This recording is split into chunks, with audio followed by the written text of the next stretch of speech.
नमस्ते, सदा वत्सले मातृभूमि। जय हिंद दोस्तों दिन भर क्या रहा स्पेस, डिफेंस और इंटरनेशनल गलियारे से, चलिए इस वीडियो में एक करके जान लेते हैं। सबसे पहले अपडेट की बात करते हैं तो वो सीआरपीएफ को लेकर आ रही है। देश के सबसे बड़े केंद्रीय अर्धसैनिक बल सीआरपीएफ में अंग्रेजी मानसिकता वाला ड्रेस कोड बदल गया है। अब सिपाही से लेकर अफसर तक सभी कर्मी एक जैसी पोशाक पहनेंगे। गर्मियों में पीटी के दौरान या खेलों के आयोजन के लिए सभी कर्मी काले रंग के शॉर्ट्स व नीले रंग के राउंड नेक टी शर्ट के ड्रेस कोड में रहेंगे। महिला अधिकारी और जवान काले रंग की ट्रैक पैंट और नीले रंग की राउंड नेक टी शर्ट पहनेंगी। यही नहीं, इसी तरह सर्दियों के लिए भी अलग ड्रेस कोड जारी किया गया है। सर्दियों में नीले रंग का ट्रैक सूट व नीले रंग की टोपी पहनी जाएगी। अगर ज्यादा सर्दी है तो इस टोपी की बनावट ऐसी होगी कि जिससे सिर और कान कवर हो सके। सर्दी में नीले रंग की जैकेट और विंडशीटर पहनी जा सकती है। जूतों का रंग भी बदल दिया गया है। अब सभी कर्मी नीले व काले रंग के जूते पहनेंगे। काले और नीले रंग का वेरिएशन ये भी चल सकता है। बता दें कि आंतरिक सुरक्षा के लिए सीआरपीएफ भारत संघ का प्रमुख केंद्रीय पुलिस बल है। ये सबसे पुराना केंद्रीय अर्धसैनिक बल के रूप में जाना जाता है। अगली अपडेट नेपाल को लेकर आ रही है। नेपाल के रक्षा मंत्रालय ने घोषणा की है कि नवंबर में सीडीएस जनरल विपिन रावत नेपाल का दौरा कर सकते हैं। नेपाल सरकार ने विपिन रावत की यात्रा को मंजूरी दे दी है।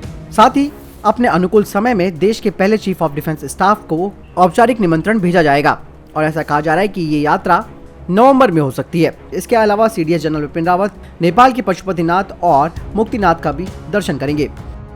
अगली अपडेट तेजस को लेकर आ रही है। एचएएल ने भारत के पहले लीड इन फाइटर ट्रेनर यानी कि लिफ्ट वेरिएंट को, जो कि तेजस MK1 पर बेस्ड है, उसका उपयोग अब पायलटों के द्वारा स्टेज 3 ट्रेनिंग प्रोग्राम के लिए किया जा सकेगा, ताकि लिफ्ट पायलट के लिए किसी भी अन्य प्लेटफॉर्म्स जैसे कि राफेल या सुखोई 30 MKI की नकल के लिए इस्तेमाल किया जा सकता है। इससे पहले कि विमान की उड़ान विशेषताओं के साथ लिफ्ट को लोड किया जा सकता है, ताकि नौसिखिया पायलटों को उड़ान भरने के लिए तैयार किया जा सके और ये विमान के जैसा व्यवहार करेगा, ताकि पायलट की प्रशिक्षण प्रक्रिया को आगे बढ़ाया जाए।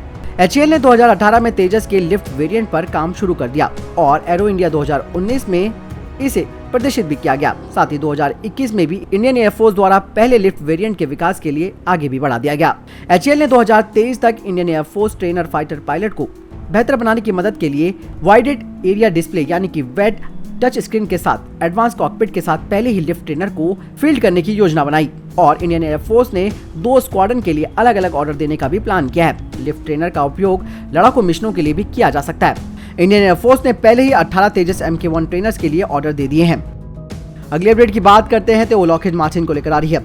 लॉकहीड मार्टिन और थेल्स ने 55 ALFS एंटी सबमरीन वॉरफेयर सोनार्स के लिए यूएस नौसेना से बातचीत की है। लॉकहीड मार्टिन के टियर 1 आपूर्तिकर्ता के रूप में थेल्स MS-60R हेलीकॉप्टर प्लेटफॉर्म की स्थापना के लिए ALFS सिस्टम वितरित करेगा।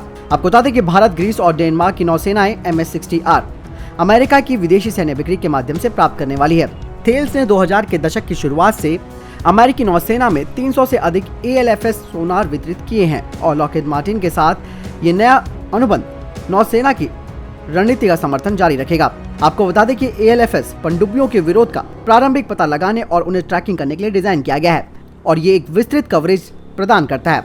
इसका उपयोग ऑटोनोमस रूप से किसी भी विशेष क्षेत्र में किया जा सकता है। अगली अपडेट असम को लेकर आ रही है। असम में सुरक्षा बलों को उग्रवादियों के खिलाफ बड़ी कामयाबी मिली है। असम के बगाईगांव जिले में हुई मुठभेड़ में सेना ने United liberation front of Assam independent यानी कि उल्फा आई के टॉप कमांडर द्वीपन साउद को मार गिराया है। पुलिस ने बताया कि यह मुठभेड़ 29 अप्रैल को सुबह हुई, जिसमें कि उसके एक सहयोगी को जिंदा पकड़ा गया है। 52 साल का दीपेन साल 1988 में उल्फा आई में शामिल हुआ था। आपको बता दें कि हाल ही में सुरक्षा बलों की कार्रवाई से पहले 21 अप्रैल को शिवासागर जिले में ONGC के 3 कर्मचारियों को अगवा कर लिया गया था। सुरक्षा बलों ने इनमें से 2 लोगों को सुरक्षित छुड़वा लिया। अगली अपडेट रूस को लेकर आ रही है। आपको बता दें कि कई मुद्दों को लेकर रूस का अमेरिका और यूरोपीय देशों के साथ तनाव बढ़ता जा रहा है। सूत्रों से मिली जानकारी के अनुसार रूस के विदेश मंत्री ने कहा है कि वो जल्द ही ऐसी लिस्ट तैयार कर रहे हैं जिसमें कि वो अपने दोस्त और दुश्मनों की लिस्ट बनाएंगे। रूस के विदेश मंत्री ने कहा कि उनकी रेख में ऐसे देशों को पहचानने का काम तेजी से जारी है जो रूस के दुश्मन है। हालांकि विशेषज्ञों का मानना है कि रूस इस लिस्ट को सार्वजनिक नहीं करेगा, लेकिन उन देशों के प्रति कठोर नीति अपनाएगा। इसमें ज्यादातर देश यूरोप के होंगे। हालांकि कई दिनों से यूरोपीय देशों के साथ रूस का कूटनीतिक युद्ध जारी है। हालांकि रूस और अमेरिका एक दूसरे पर प्रतिबंध लगा रहे हैं। हालांकि अमेरिका का करीबी होने के बावजूद भी भारत का रूस के साथ संबंध अच्छे हैं, जिसका प्रमाण ये है कि कोरोना की कहर से जो भारत जूझ रहा है उसमें रूस ने मदद की पेशकश भी की। इतना ही नहीं, उसने भारत में तत्काल रेमडेसिविर इंजेक्शन और ऑक्सीजन की सप्लाई करने का भी ऐलान कर दिया। यही नहीं, आपको बता दें कि अमेरिका की तल्ख धमकियों के बावजूद भी भारत ने रूस के साथ S-400 मिसाइल सिस्टम की डील रद्द नहीं की। और कोरोना के हालात अगर सामान्य रहे तो इस साल के अंत में राष्ट्रपति पुतिन भारत का दौरा कर सकते हैं। हालांकि इस लिस्ट में भारत के शामिल होने की कोई उम्मीद नहीं है। अगली अपडेट की बात करते हैं तो वो ब्रह्मपुत्र नदी को लेकर आ रही है। दरअसल अब खबर ये आ रही है कि चीन की ब्रह्मपुत्र नदी पर डैम बनाए जाने की योजना अटक सकती है।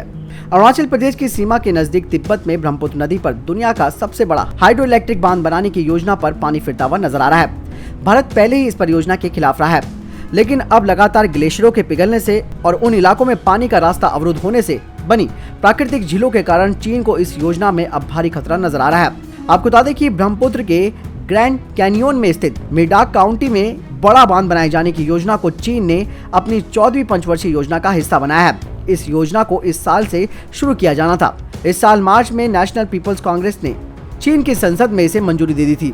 हांगकांग के साउथ चाइना मॉर्निंग पोस्ट के अखबार के मुताबिक कहा गया है कि इस प्रोजेक्ट पर काम करने वाले इंजीनियर इस बात से परेशान लग रहे हैं कि लगातार होता लैंडस्लाइडिंग और चट्टानों के टूटने से झील बनते जाने के कारण प्रस्तावित बांध को भारी नुकसान हो सकता है। इसीलिए ग्लेशियर टूटने की बर्फीली बाधा इस योजना को रोक सकती है।